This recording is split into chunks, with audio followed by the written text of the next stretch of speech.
Welcome back. This is Talking Insomnia episode 3, where we chat with insomnia coach Martin Reid. He tells us his own story of overcoming insomnia by discovering cognitive behavioral therapy techniques by himself, as well as sharing some deep insomnia insights. Enjoy. So with us today, we have insomnia coach Martin Reid. Thanks so much for coming on, Martin. Thank you for having me on. Very, very cool. So Martin was guest at the YouTube channel, episode 108. If you haven't seen it, do check that out.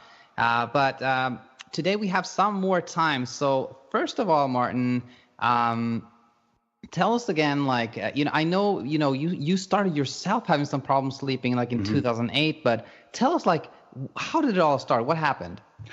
Yeah, great question. So my story, my experience with insomnia started when I moved over to the US from the UK back in 2008. And quite familiar, I'm sure a lot of people will recognize this. It was quite an identifiable time of stress and a big life change for me, moving from my home country where I was born and raised over to a new country. So this impacted my sleep, and I noticed that I was struggling. And the first night or two, it was like, okay, this is a bad night. They happen. But it kind of progressed, and I found myself starting to worry about my sleep. Have I lost the ability to sleep? Like, what's going on? And I became really worried and anxious about it. And as we know now from experience, and I'm sure a lot of people listening to this will recognize, then as soon as you start to worry about sleep, you find that your sleep gets even worse, and then you worry about your sleep even more. And that's exactly what happened to me back then when I moved over here. And I think we kind of covered this to some extent in the video you just talked about, but back then I kind of feel it was even more difficult to find legitimate insomnia information, advice, and support. Especially online. There was just so much misinformation and just information that just wasn't credible. So you kind of felt really isolated. So I kind of took it upon myself to, all right, well, it's obviously going to be up to me to figure out how to resolve this and how to get back on track. And that's basically what triggered the journey to where I am today, which is helping other people who are dealing with insomnia for various ranges of time. I mean, I help some people that have only had insomnia for a few weeks or a few months to some clients that have had insomnia for decades, I want to talk more about that in a second, but just kind of going back to you again, in your case, when it was at its worst, how bad was it? I mean, it's hard for me to say how bad it is compared to other people, because everyone has their own tolerances and their own individual story, but for me, it was enough for me to be concerned about. I mean, I've moved over here. It was the summertime. I was due to get married as well. So I had all that going on too. I would just find that I would get into bed. I would just be wide awake, and I would try and force these thoughts from my head. I try not to think about sleep. I try not to be worried about sleep. It was just try. Everything I was doing was trying, and now when we look back on it with experience, we can see that that's probably most of the problem, Exactly. This trying. And it was tough, in a way, I consider myself lucky because I was able to shake off the insomnia and get my sleep back on track relatively quickly. It was just a few months. It was less than a year for me. It was 3 to 6 months that I had this problem.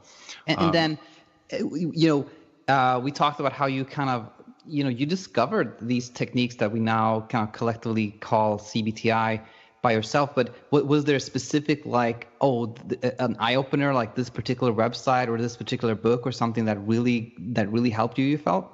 You know what? I can't remember the exact source of all the details that I found. Back then, I don't even know if it was known by the terminology that we use these days. But, the one technique that kind of flicked a switch for me was this whole idea that we shouldn't be going to bed until we're sleepy, and that we should only be spending the amount of time that we spend in bed should closely match the amount of time we spend asleep in bed, because I would be like, okay, I'm going to go to bed tonight at 9 o'clock and I'll plan on getting out of bed, say 7 or 8 o'clock in the morning.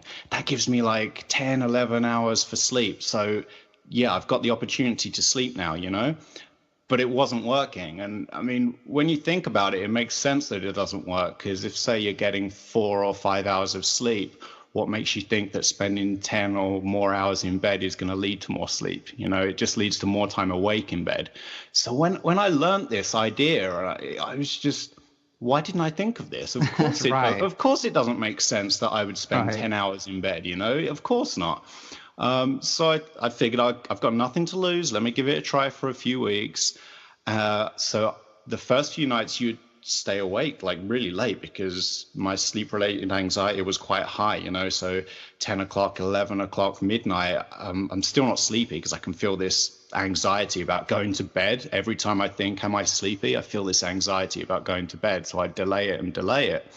And it's definitely hard the first few days, even the first few weeks that you try it. But after a while, you do notice that although your sleep duration may not immediately start to increase, you do notice that you spend more of the time you spend in bed is spent asleep rather than awake, and then it kind of flicks a switch in your brain that, oh, I can sleep in bed, I'm still not getting quite as much sleep as I want, but most of the time I spend in bed is spent now asleep. So you can see that you're making progress, so you make this kind of change in your mind that goes from I can't sleep to I can sleep, but maybe just right now I'm not getting as much sleep as I want to, and that's really what kind of triggered this journey for me, in terms of there are techniques out there that work. It's just a case of finding them, Exactly. And then I know we talked about this a little bit, and then kind of eventually, things started going like, you reversed a lot of the issues and you started sleeping better and better. And then well, I know, and by the way, I want to share this, that I work on this app, and I was going to release it back in September or something. And I was like looking online for like every single blog about insomnia. I was going to tell them about this, and then I came across something called Insomnia Land, and I was like, oh, this is a big blog. And then I realized when I talked to you, Martin, that was your blog. Right. Yeah. Right. Uh-huh. And so was that kind of the next phase for you after having your own bout of insomnia, starting that blog, or? Yeah, so I was going through this journey, just trying all these techniques. And I mean, I recognized at the time that there wasn't really that much legitimate information online for people with insomnia, So I figured, well, I'm learning some stuff. How about I just start a blog and share this with people? I'll start a forum so other people with insomnia can share information and tips.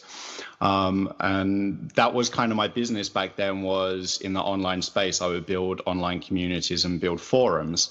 So my initial thought was just, I'll build a forum and a blog for people to come together and like a self-help kind of support group. And so it started with the blog. I kind of built out a Twitter following and started a forum. And it all kind of grew from there. Like people would start to contact me asking for like one-on-one advice, and I was like, well, I mean, that's not really what I do. I mean, I can share with you what worked for me, but over time, like more and more people were asking me like for this one-on-one assistance, and so that was when I decided, right, okay, I'll go back to school, I'll learn more, I'll get certified, and that's what I'll do. It's just so rewarding helping people that have kind of just lost all hope, in their ability to sleep. Yeah. And then once they implement the right techniques and they stay committed, just the transformation in their lives, it's just incredible. And I don't think there's many things that are more rewarding than that. Absolutely. I was just thinking about that the other day. About how like I think I was preparing to do this tweet something, but I never did it. But I thought about like, there's been so many medical advances that have been remarkable, but like helping somebody sleep is kind of a miracle in itself. Oh, absolutely. And what's really frustrating to me, and I think you share these frustrations, is the information on what works is out there. It's out there. There's so many studies behind these cognitive behavioral therapy for insomnia techniques that prove that it works, but so many people are unaware of it through no fault of their own, because a lot of people are going to their doctors or they're going online for advice and for help, but they're not being told about what's the best treatment option for the vast majority of these people, which is these CBTi techniques. Yeah. Yeah, and it's that is just really what frustrates me, you know. And so in addition to just running my own business, it's also really important for me on a personal level to just advocate for CBTi, you know, and just raise awareness of it and ensure that people start talking to their doctors about it, because we have like an education problem about CBTi, and it needs to become more well known, and it needs to be available and accessible to everyone, and everyone needs to be made aware of it because it is life changing. 100%, 100%. And I want to, you know, for our listeners here, I want to go into like some, you know, more techniques and thoughts that can help them. But before we go there, I would just want to comment on that. And I say, like, on my end, what kind of drove me to start this YouTube channel and the podcast and everything was like, I've probably seen like hundreds, if not, you know, more than 1,000 people with insomnia. And usually I always, you know, after talking to them about their insomnia, I go like, so have you heard about CBTi or cognitive behavioral therapy? And literally not a single person had, you know, some like 5 people maybe had heard of it, but even among those 5, not a single person actually understood it, which is like mind blowing, you know? Yeah. It's kind of like I told you, I think one time, like, sometimes it feels like you're in the midst of like a pneumonia epidemic and you have antibiotics and like nobody's heard of it, and it's like just crazy. I completely agree. And I mean, I get the same thing too. And my challenge here, like as a sleep coach, as an insomnia coach, is I want to use this terminology, CBTi, cognitive behavioral therapy for insomnia, but so many people have not heard of it, and the jargon itself, the terminology is confusing, you know. So I want to get word out about CBTi, but using that acronym and using the terminology makes it even more challenging for us, you know, because it's very confusing. And a lot of people will associate, when you explain what it is, a lot of people associate that with sleep hygiene. Right. You know, and sleep hygiene definitely has its place, but if all you're doing is implementing sleep hygiene tips, you're probably not going to address the root cause of your insomnia. You know, it has to be really used as part of a combination of CBT techniques rather than just by itself. So you work with people and they say, oh, but I've tried sleep hygiene, it didn't work. Yeah. I think that is CBTi. So I get that one all the time as well. And actually, since we're on that subject, let's stay on the subject for a little bit, because there are kind of 2 trains of thought here. You know, the way I was trained and the way I think of it, to me, sleep hygiene doesn't work. To me, it's like, you shouldn't even go there. And other people are like, maybe it's helpful. But just for our listeners' sake, I'll ask you, what do you consider, what is sleep hygiene? Oh, that's a very good question. Well, so let me tell you how I use sleep hygiene when I work with clients. So the most popular product offering that I have is an 8-week online course that is a combination of sleep education and sleep coaching. I don't even talk about sleep hygiene until week 6 of the 8-week course. So that should tell you what I think about sleep hygiene. I think that it has its place, but it's really low down on the list of priorities when it comes to improving sleep. There's many more appropriate things you can do that are more powerful, and they give you more immediate results. Totally. Sleep hygiene. And just for people who are listening here who are not familiar with terminology, to me, sleep hygiene means like, keep your bedroom cool, keep it dark, you know, avoid a lot of noise pollution, you know, don't drink coffee too late, don't eat a big meal before you go to bed. That to me is sleep hygiene. Would you agree? Yeah, I agree with you. And you know what, I think it kind of makes sense that it won't work if you have chronic insomnia, you know, because if you think about people that sleep well, they break almost all the sleep hygiene rules. Exactly. You know? Exactly. Like, I mean, I don't consider myself as having any problem with sleep these days, but almost every single night I'm watching TV until 5 minutes before bed. You know, I have the lights on in the house. I'll drink coffee maybe at 6 o'clock in the evening, you know. So if sleep hygiene is the solution to insomnia, then when I break all these sleep hygiene rules, I should be finding it impossible to sleep, you know, but I don't. So exactly. I think they're good. I don't dismiss them completely. I think that there's something that's worth considering, especially if you're just having 1 or 2 nights of poor sleep, or if there is in fact like an environmental reason why you can't sleep, like if the sun rises right outside your window and it wakes you up in the morning, yeah, blackout curtains and keeping your room dark might help improve your sleep. But yeah, I think I share that. I feel like for people that don't really have like any serious problem, have like a little bit of trouble sleeping, they could help. But how about this one? See if you agree with me on this one. For people that have insomnia, all this information about sleep hygiene can actually backfire, because people start having trouble sleeping, and then they're like, I'm going to turn all the lights off. Then that doesn't work. Then they become frustrated, and they're like, well, now that didn't work. That something must be really wrong. Now I'm going to try not drinking coffee. That didn't work either. Something must really be wrong. And then they go through the whole cascade. Do you feel that way too? Yeah, I think you make a really excellent point there, because when you talk to a lot of people with chronic insomnia, it's amazing that all these rituals that they either have or that they've tried in the past. If I'm working with clients, I'll say, okay, so tell me more about your nighttime routine, and if it's anything other than I wait until I feel sleepy, then I go to bed, then I know there's a problem. Right. If I hear people say, well, it's 9 o'clock, so I turn the TV off, then I'll listen to some music for half an hour, then I'll read from my book for half an hour, then I'll have a cup of herbal tea, then I'll have this supplement, and they have this whole list of things that they're doing.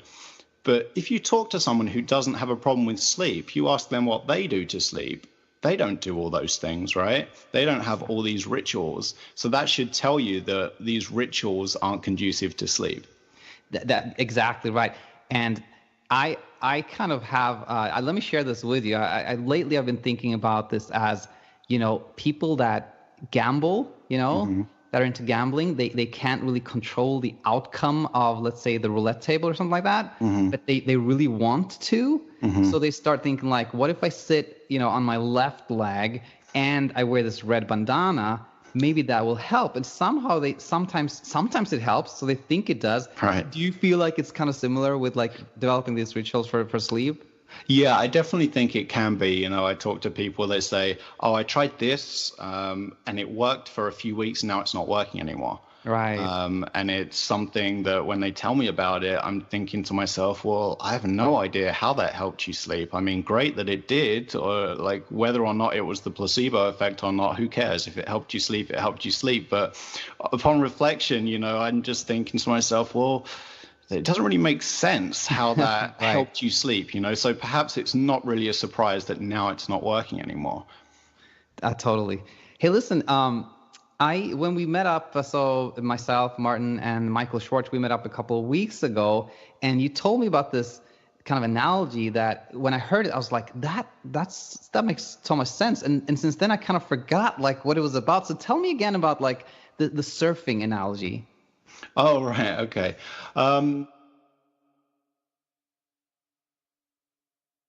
So they'll try to sleep, like they put a lot of effort into sleeping because they want the perfect night's sleep. I mean, we all do, right? Yeah.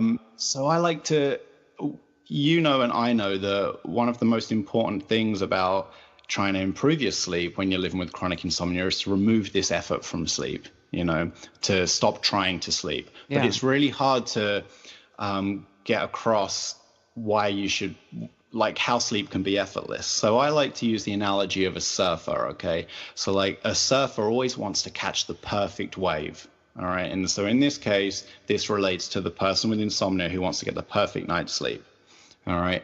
But the surfer can't force that perfect wave to appear. They can't go into the ocean and say, okay, ocean, now give me the best wave you've got. Come on, I'm really hoping for this. I'm trying for this wave, right? It's ludicrous. The whole idea that you can force this perfect wave Right. to appear is ludicrous. And it's kind of really similar to trying to force this perfect night of sleep. But what you can do is you can increase the chance of that good night of sleep, or you can increase the likelihood of that perfect wave appearing by checking the conditions, like a surfer will check the surf report and make sure that they paddle out when the conditions are just right. And so someone with insomnia should only go to bed when the conditions are just right. In other words, when they feel sleepy, But you just can't control it. You can't control when that wave appears. You can't control when sleep happens, but you can control other things that will set the stage and increase the likelihood of catching that wave or increase the likelihood of getting that good night of sleep. Oh, that's great. That's great. That was very insightful. Totally get that. I'm going to use that one a lot. Okay, very cool. I think just really one more thing to cover today was when you were visiting me here and we did our YouTube episode, I asked you for like, okay, like if you give us like one big insomnia insight, like a really important thing, you said you can sleep. Everybody can sleep. Can you develop that thought again? Yeah, well, I get a lot of messages from people that just they'll start off their email or they'll start off their message with, I just can't sleep, and it's a completely understandable thought, but it's very rarely realistic, If someone, for example, just tells me, oh, but last night I didn't sleep a minute, 2 nights ago, 2 days in a row, I haven't got any sleep. But if you dig a little bit deeper and say, well, when did you last sleep? Oh, I slept like 3 days ago for an hour or two. Okay, so that's proof that you can sleep, all right? Everyone can think back to a time when they could sleep, even if it was just for an hour or 2 hours, and that proves that you are still capable of sleep. And I'm a big fan of analogies, so I'll give you another one. Yeah. I like to associate sleep with breathing, like you can't say, no one can come up to you and say, I can't breathe. Okay. And I like to think that sleep and insomnia is a bit similar to this, because we can all breathe, but we can all hold our breath and suspend breathing. Just like with insomnia, a lot of the reason behind the fact we have insomnia is because we're worried about sleep, we're anxious about it, and it kind of kicks our anxiety and our arousal system up, and that suspends sleep. Just like we can hold our breath, we can suspend sleep. But eventually the body will always take over, and it will either force us to breathe. If we're holding our breath, we can't hold our breath forever. Eventually the body will take over. And it's the same with sleep. Like our arousal system can suspend sleep. We might stay up for like 2 days, 3 days straight, but eventually we will sleep. And it may not be the quality of sleep we're looking for. It may not be the duration of sleep we're looking for, but we're still capable of sleep. And with CBTi, like this is the whole mindset with CBTi, right? Is it reduces the power of this anxiety and this arousal that we have around sleep.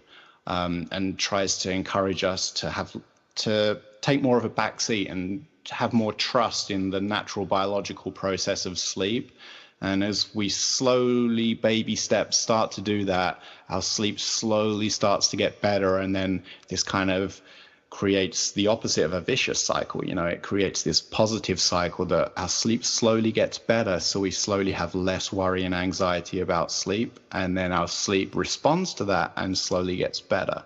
So we can all sleep. We might not be sleeping as well as we want to, but we're all capable of sleep. There's no one that can't sleep. Yeah, totally. It makes 100% sense. And I think what you're saying is super important. And let me ask you a question, and if you feel, and see how you respond to that, because I have an analogy that I think I came up with that a couple of days ago. Oh, great! I love a good analogy.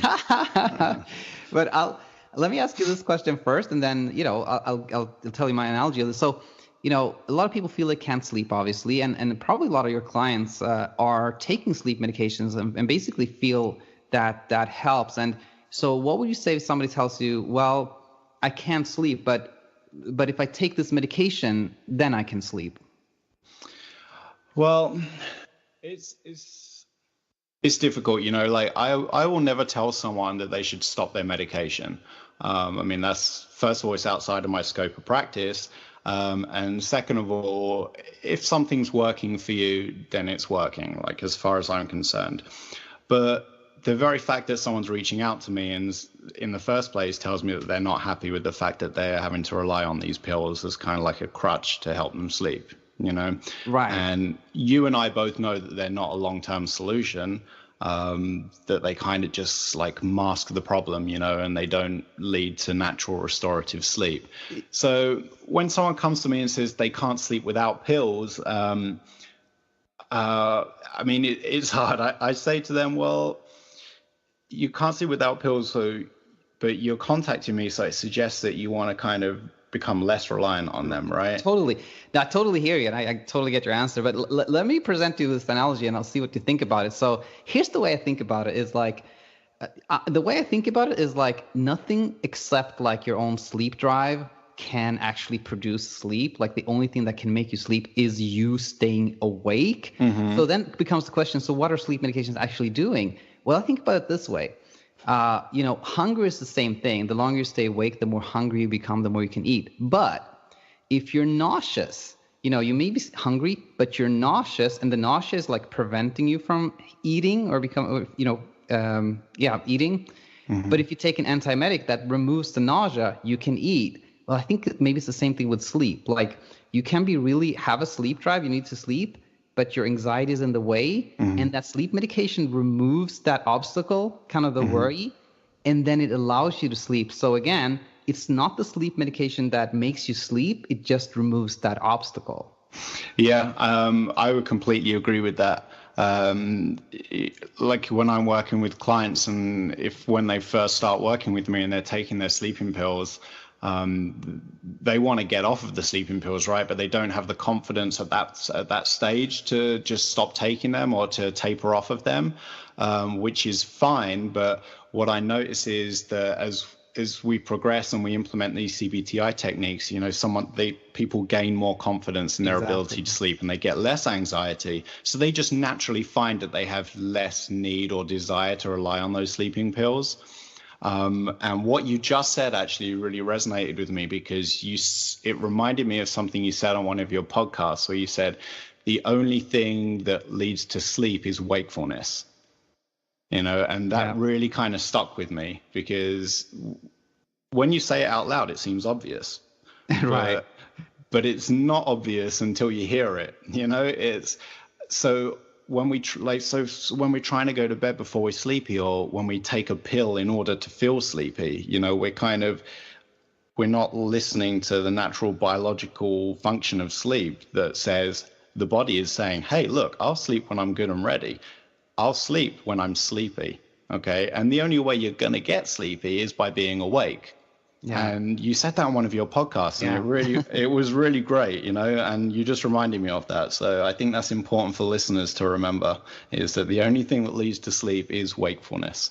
Totally. Well, that's awesome. Let's leave on with that, on that note. And, Martin, it's always super fun talking about this. So, I hope we'll have a lot of chance to do that on this podcast, or maybe I think you're talking about maybe starting a podcast. Come on, you're throwing it out there, huh? You're putting pressure on me. I've definitely been talking about starting up my own podcast. I really want to just get the word out about CBTi, and I think everyone that's talking about it and everyone that can spread the word, we need all the help we can get doing so. So it's definitely on my to-do list, and you'll be the first to know when it's ready to go. Sounds good. So thanks so much for coming on, Martin, and hope to talk to you again soon. Thank you, Daniel.